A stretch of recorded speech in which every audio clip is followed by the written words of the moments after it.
ಗಾಳಿ ಮಾಡಿಲ್ಲ. ನಾನು ಬರುವುದಕ್ಕಿಂತ ಮುಂಚೆನೆ ನಿಸರ್ಗ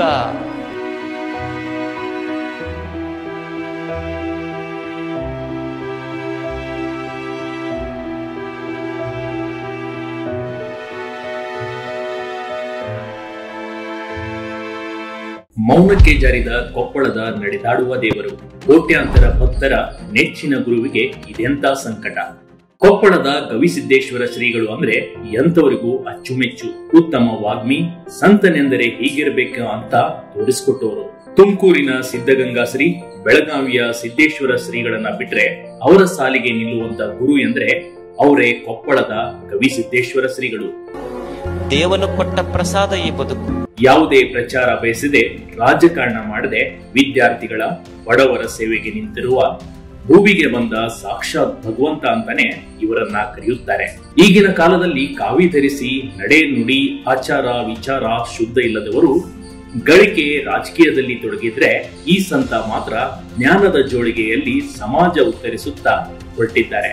ಇಂಥ ಸಂತ ಇವತ್ತು ಯಾರೊಂದಿಗೂ ಮಾತನಾಡದೆ ಮೌನಕ್ಕೆ ಜಾರಿದ್ದಾರೆ. ಬೆಳಕಿದೆಯಲ್ಲ, ಅದು ಬಡವೂ ಅಲ್ಲ, ಶ್ರೀಮಂತವೂ ಅಲ್ಲ, light is just light. Gavisiddeshwara ಶ್ರೀಗಳು ಮೌನ, ಭಕ್ತರಲ್ಲಿ ಕಾಡುತ್ತಿದೆ ದುಗುಡ. ಹೌದು ಸ್ನೇಹಿತರೆ, ಗವಿಸಿದ್ದೇಶ್ವರ ಅವರ ಆಶೀರ್ವಾಣಿ ಕೇಳೋದಕ್ಕೆ ಅಂತಾನೆ ಲಕ್ಷಾಂತರ ಜನರು ಸೇರ್ತಾರೆ. ಹೀಗಿರಬೇಕಾದ್ರೆ ಯಾರೊಂದಿಗೂ ಮಾತನಾಡದೆ ನೋವಿನಲ್ಲಿ ಕಣ್ಣೀರು ಹಾಕುತ್ತಾ ಏಕಾಂತದ ಮೊರೆ ಹೋಗಿದ್ದಾರೆ. ಗವಿಸಿದ್ದೇಶ್ವರ ಸ್ವಾಮಿಗಳ ನೋವಿಗೆ ಕಾರಣವಾಗಿರುವ ಆ ವಿಷಯ ನಿಜಕ್ಕೂ ಎಂತವರಿಗೂ ಬೇಸರ ಉಂಟು ಮಾಡುತ್ತದೆ. ಶ್ರೀಗಳ ಜೊತೆ ಸರ್ಕಾರ ನಡೆದುಕೊಂಡ ನಡೆ ಭಕ್ತರನ್ನ ಮಮ್ಮಲ ಮರುವಂತೆ ಮಾಡುತ್ತದೆ. ಹಾಗಾದ್ರೆ ಆಗಿದ್ದೇನು ಅಂತ ಹೇಳ್ತೀವಿ ಕೇಳಿ. ಹಿಡ್ಕೊಂಡು ಬಸವಣ್ಣವ್ರು ಹೋಗ್ತಾ ಇದ್ರು. ಹೋಗುವಾಗ ಶಿವ ಶಿವ ಬಸವಣ್ಣ. ಗವಿಸಿದ್ದೇಶ್ವರ ಸ್ವಾಮಿಗಳ ಮೌನ ಅನುಷ್ಠಾನ ಶುರು ಮಾಡಿದ್ದಾರೆ. ಮೌನ ಅನುಷ್ಠಾನ ಅಂದ್ರೆ ಯಾರೊಂದಿಗೂ ಮಾತನಾಡದೇ ಇರುವ ಕಠಿಣ ವ್ರತ. ಇದನ್ನ ಪಾಲಿಸೋದು ತುಂಬಾನೇ ಕಷ್ಟ. ಹಾಗಾದರೆ ಗವಿಶ್ರೀಗಳು ಯಾವ ಕಾರಣಕ್ಕೆ ಮೌನ ಅನುಷ್ಠಾನ ಮಾಡ್ತಿದ್ದಾರೆ ಗೊತ್ತಾ? ಇಷ್ಟು ದಿನ ವಾರದಲ್ಲಿ ಒಂದು ದಿನ ಮಾತ್ರ ಮೌನ ಅನುಷ್ಠಾನ ಮಾಡುತ್ತಿದ್ರು. ಈಗ ವಾರದಲ್ಲಿ 6 ದಿನ ಮೌನ ಅನುಷ್ಠಾನ ಶುರು ಮಾಡಿದ್ದಾರೆ. ಈ ಮೂಲಕ ಜನ ಜಾನುವಾರುಗಳಿಗೆ ಮಾರಕವಾಗುವ ಕಾರ್ಖಾನೆಯೊಂದನ್ನ ಸ್ಥಾಪನೆ ವಿಚಾರವಾಗಿ ವ್ಯವಸ್ಥೆಯ ವಿರುದ್ಧ ಬೇಸರ ವ್ಯಕ್ತಪಡಿಸುತ್ತಿದ್ದಾರೆ.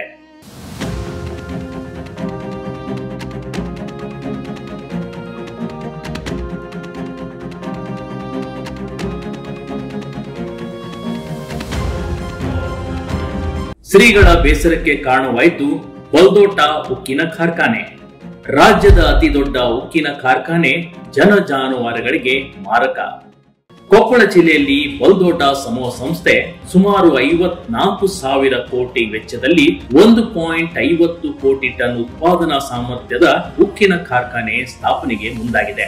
ಇದಕ್ಕೆ ಆರಂಭದಿಂದಲೂ ಕೊಪ್ಪಳದ ಬಹುತೇಕರು ವಿರೋಧ ವ್ಯಕ್ತಪಡಿಸುತ್ತಿದ್ದಾರೆ. ಕೊಪ್ಪಳ ಜಿಲ್ಲಾ ಕೇಂದ್ರದ ಸುತ್ತ ಈಗಾಗಲೇ ವಿವಿಧ ಕಾರ್ಖಾನೆಗಳು ಇವೆ. ಇದರ ನಡುವೆಯೂ ಈಗ ಮತ್ತೊಂದು ಬೃಹತ್ ಕಾರ್ಖಾನೆ ಸ್ಥಾಪನೆಯಾಗಲಿದೆ. ಇದರಿಂದ ಕೊಪ್ಪಳದಲ್ಲಿ ಮಾಲಿನ್ಯ ಹೆಚ್ಚಾಗಿ ಜನ ಜಾನುವಾರುಗಳು ನಾನಾ ಕಾಯಿಲೆಗಳಿಗೆ ಒಳಗಾಗ್ತಾರೆ ಅಂತ ಸಾಕಷ್ಟು ವಿರೋಧ ವ್ಯಕ್ತವಾಗ್ತಾ ಇದೆ.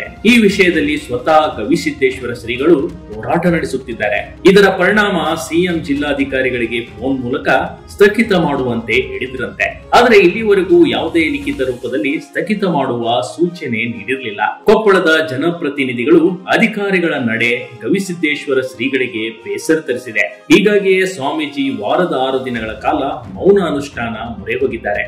ಕೇವಲ ಸೋಮವಾರದ 1 ದಿನ ಮಾತ್ರ ಭಕ್ತರಿಗೆ ದರ್ಶನ ನೀಡುತ್ತಿದ್ದಾರೆ.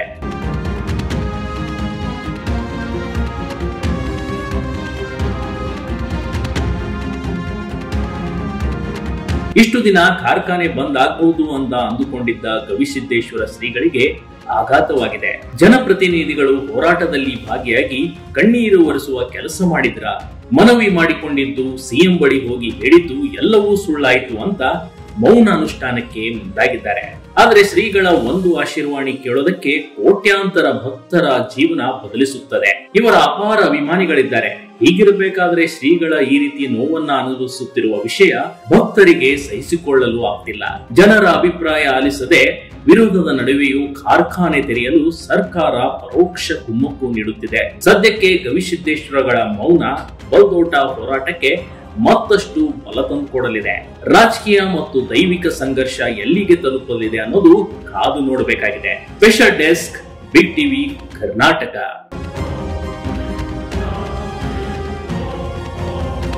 ಬಿಗ್ ಟಿವಿ ಕರ್ನಾಟಕ ಯೂಟ್ಯೂಬ್ ಚಾನಲ್ಗೆ ಈಗಲೇ ಸಬ್ಸ್ಕ್ರೈಬ್ ಮಾಡಿ. ಧನ್ಯವಾದಗಳು.